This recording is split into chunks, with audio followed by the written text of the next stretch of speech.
to bring you the latest scoops in entertainment from throughout the week, plus a fashion fix. But that will be coming a little bit later in the show. First up, scoops of the week, and I won't be doing it on my own. I'm joined by two lovely gentlemen. One you may recognise from being our regular hater, and another you may also recognise his dulcet tones, which you hear across Nova 100 every day. Brad, Elliot and Dylan Lewis. Thank you very much. That's lovely. What Thanks a lovely introduction. Wasn't that nice, Brad? Yeah, it was good. Who's the hater? You. Ah, I don't hate. Yeah. You're the hater. You're the from hater, your dude. Brad hole. Yes. Yeah. Yeah. Who are you? Which I'm one the were you in dulcet that? tone. Oh, you're the dulcet tone. I'm the dulcet tone. You sure are. Purely here for my dulcet tone. Yes. Yeah, of course. Thanks for coming. And your head. And my Well, head. your head overall. My hot head. Yeah, of course. Your hot Thanks. head in grey. So it's like Bring a Friend Day today. Yeah, it a little is. bit. Because you guys are mates. Yes. How did that happen?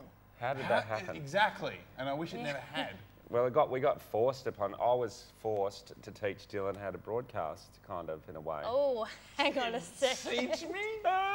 Shut up. Remember at Nova, and I told you No. I told you to do that funny joke to the family that kept on ringing up with all there's prize pigs on the radio. They always ring up. Don't say that. Yeah. Well, So, and people that call all kinds of stations, all kinds of competitions. They are prize pigs. Yeah. And he sent his kid. Remember the 3-year-old kid? Yeah, I was on air for 1 week, and Brad goes, "You should say this joke to the people," and I did, and it was a terrible joke. I said to the kid, "Is your daddy a scumbag for forcing you to call up?" And Brad goes, "It'll be funny." And I'm like, "Oh, I was new to commercial radio." Oh, okay, I'll say that. And of course, there were complaints. It's not They're Triple probably J. watching right now. No. Bloody hell. What? No. And that was And- our friendship. And then it blossomed from there, didn't it, Brad? You Yes. kept on giving me bad advice. Blossomed from the And scumbag. I'm still employed and you're not. So. Yeah. No, I think this is going to be brought up a few times. This is employment. Offensive already. Yes, it Not a is. great No, start. I mean other than... Yeah. What's that over there? Yeah. Dylan, you may or may not be aware that this is an entertainment show where we have a Yes. crack. Yeah. A crack. Have you got a crack at giving entertainment news? We're Yes. not always that effective, but Yes, we you do are. try our best. Yes, you are. Who's your favourite celeb? I love the Queen. Is she a celebrity? She is a celebrity. Yeah, she's yeah, a celebrity, she wouldn't she pulled be? a crowd. Yeah, that's it. Yeah, Pulls a yeah. crowd. Do you see how many flowers she got? Yeah, she's popular. What the hell? What's she supposed to do with all that? Yeah, it's I hard did. to I say. asked my mum. She knows. She What? does. They all get given to her. For anyone who gave the Queen flowers and you're worried about what happened to them, because she just goes, "Oh, thank you," and then passes them to someone in gloves who passes them further back, and it just goes down. Apparently, all the Queen's flowers and gifts then end up in a room on display that she then goes and looks at. And she notices them all so that they don't go unnoticed. Wow. And then they're all given to hospitals and things. Isn't that nice? That is That's nice. great. See, that's a good celebrity. As long as she Good notices old them. Queen. Yeah, she notices them. And she looks people in the eye and she says, "Oh, thank I'll remember that when I spend $5 buying flowers for the Queen. Yeah. She'll notice them. you." You will. $5. We a will lot. begin our scoops of the week, and the Queen isn't involved, unfortunately, but this person thinks she's a bit of a queen and we can't get rid of her. Kim Kardashian, through this week, filed for divorce after only 72 days of marriage. The 31-year-old reality star said it wasn't an easy decision, and she filed for divorce from NBA star Chris, who's 26. Chris has told TMZ he is devastated. He let a statement out, "I'm committed to this marriage and everything it represents." Apparently the wedding netted a big $18 million from magazine deals, TV coverage, endorsements. That for the Crazy. entirety of the planning of the wedding, that's $250,000 a day. Yeah. What? They earned that money? Is that what that means? That's what they earn. That's what they earn to have them get married. Saying. $17 million. You know how you normally spend money? They got money to get married. That's rad. She She's actually, smart. she released a statement throughout the week and said, "I got caught up with the hoopla and the filming of the TV show that when I probably should have ended my relationship, I didn't know how to and didn't want to disappoint people." Well, not That's until you got the cash, because that would be disappointing to end it then and also not get the cash at the same time. True. Yeah. I feel like I don't know, is it because I still try and see good something? Surely someone doesn't get married, actually says I do, says all that stuff. It's a lot of money. I would It's a lot actually, of- I would do it. As I was saying it, I'm like thinking, I don't know if it makes You a would lot do of it. sense. I would you? do it. I would do it. No mate. one will do it with you, though. That's exactly the Therein problem. lies the Yeah, problem I with know. your plan. Yeah, I know. Yeah. What do you- I'm going to try and meet her at the races though. Oh, good luck with Yeah, that. The I'm races pretty good at is stalking, over so- now. There's no missed more that races. boat. Yeah. Next year, mate. Dylan, what do you think of the whole Kardashian hype? I think that's her job, isn't it? Like, what does she actually do? I'm not sure. She's got rich parents, apparently, or something like that. Well, they started off from wealth. Like, her dad was Obama. OJ's lawyer. That's right. And so they're all filthy rich. And she's like, what'll I do for a job? And they're like, just be famous for a job. And so she did. And that's part of being famous. And next, Demi Moore has lost her temper with the photographer when approaching her for a picture during the week. She is said to have shouted obscenities at the photographer before reportedly lunging at his camera. She's an angry woman. The West Hollywood Sheriff's Department will investigate the complaint, but she's not the only one that's lost her shit. In 2007, Britney Spears famously beat a paparazzi's SUV with her green umbrella just after she shaved her head and went a bit crazy. As well as in 2007, Julia Roberts with her own SUV tried to run over some paparazzi once they were out the front of her daughter's school. Now, Dylan, there's a good chance Demi's had a bit of a rough trot. Ashton, her man-child, said to be a bit of a cheater. Do you think this gives her excuse to go bashing Paps? Bashing Paps. Didn't he root January Jones and make a child? That's the rumour that I've heard. What? Is that true? What? Didn't I think, is that the Scoop. secret? Is He this told an me that. exclusive? This is the exclusive right here. Have I All ruined right. everything? No. January called me up and goes, Ashton's the dad. And I'm like, yeah, but you're the hottest babe on telly. You can't just tell me that and not expect me to say it on Scoop. This is a Scoop where scoops happen.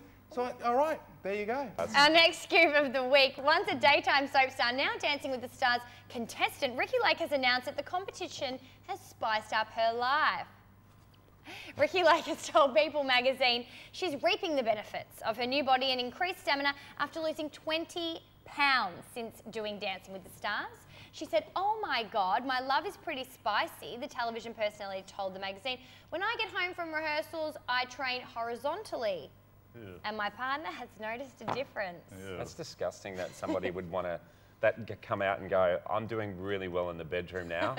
Like, you know, Ricki Lake. Guys, I'm running and you know what, I'm having some really good sex with my partner. It's weird. On national TV, I will tell you, because that's what I want you to know. You love to tell me about the sex that you have, like... I tell you, Dylan, as a mate, Yeah. but I would never come to... But you know, when I try and tell you about the sex that I've had, you think it's revolting No, because it's I'm married. disgusting. That's it. You think No. it's awesome when you do it. Yeah, it's like when people because you're not say married. they're about No. to get married and they're like, well, it's done, it's over. Yeah, like, that's life's it. over. No point Are you one of telling those? No, I don't think it's over at all. I just find him hideous. And his wife, I can't believe his wife is with him because your wife is quite good looking. And he's got a massive Yay, she might watch overbite. it He's now. got a huge overbite, and kissing him would be like having a kiss with a lawnmower. got an You too, overbite. it's enormous. I've got it's a enormous. big filter in You my could put an nose. apple under that Have thing. I got an overbite? Yes. I've never noticed that. Dylan, do you think there's a link between good sex and dancing? Yes, most definitely. Clearly, all the people who can dance well have good sex, and that's how I scored a hot wife, because I dance amazingly.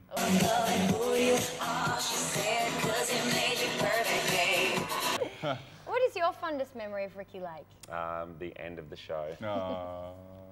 Next scoop of the week. Justin Bieber's manager compares him to the Beatles. Bieber's manager Scooter Braun has compared the Canadian pop star to the Beatles. He told Billboard magazine the size and form of Bieber's hysterical fans are similar to the way the Beatles were mobbed by fans at the height of their fame in the 1960s. He noted that the Beatles had a huge array of female fans, and it's undoubtedly the case that Bieber has similar levels of devotion. Do you think, Dylan, this is a little bit like comparing Lindsay Lohan to Audrey Hepburn? Someone so classic compared to someone so trashy? Who's trashy? Well, Lindsay. Lindsay? Yes. She's not trashy. Oh, she's trashy, my friend. No, she's not. She's doing the Playboy spread Yes. soon. That's awesome. That's classy. Actually, Kim Kardashian did that too, so that must mean it's classy. Classy. Yeah. So, yes, I think it's fine to compare the Beatles to Bieber. They've got the same haircuts. They both write massive hits. They both make lots of girls scream at once uncontrollably. Are you a fan of the Biebs, Brad? The Biebs, I wouldn't like. I don't like his music, but I've just really noticed how you become a star now by going on YouTube, and that's how you get your Such music a dad across. thing to say. It's Yeah, true. that's it. Dude, what happened to rocking out down at the pub and getting some spread that way? What happened to rocking up down at the pub? What happened to... Hey, What happened to come on, Dave. jamming? People jam. Yeah, it's just someone's safe. You Do you know what it is? jam. It's just weird. Yeah, but you don't just... Playing it to a camera is kind of weird. I feel better that you're down there. Sorry, that's better, isn't it? Yes, much better. Our next scoop of the week. In 2005, the South Park episode Trapped in the Closet generated buzz because of its ruthless send-up of Scientology. The church, shockingly, didn't respond well to the parody and launched an investigation into the cartoon's creators Trey Parker and Matt Stone. Apparently, the church's Office of Special Affairs had a department dedicated to intelligence.